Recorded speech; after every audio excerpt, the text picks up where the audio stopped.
రాబోయే రోజుల్లో కొన్ని రాష్ట్రాల్లో ఇక రాజకీయంగా తమ ఎదగలేనప్పుడు కులము, మతము, ప్రాంతము, భాష రైతు చేస్తారు కదా. ఇప్పుడు భాష రైతు విపరీతంగా పెరిగింది. కర్ణాటకలో ఇదివరకు కన్నడ, తెలుగు, ఇంగ్లీష్ బోర్డు ఉంది.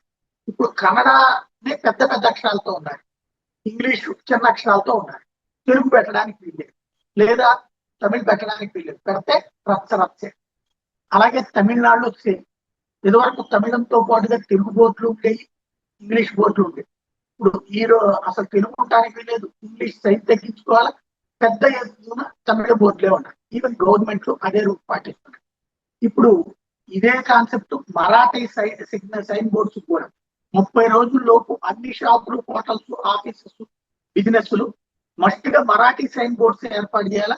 కావాలంటే చిన్న ఇంగ్లీష్ పాయింట్ పెట్టుకోవాలి. అంటే ఇక రాబోయే రోజుల్లో మనం వేరే రాష్ట్రానికి వెళ్తే పెద్ద తలనొప్పి ఆ బోర్డులు ఇంగ్లీష్ లో అంటే ఉంటే చూస్తే తెలుసుకునేవాడు, తెలుగు కాదు.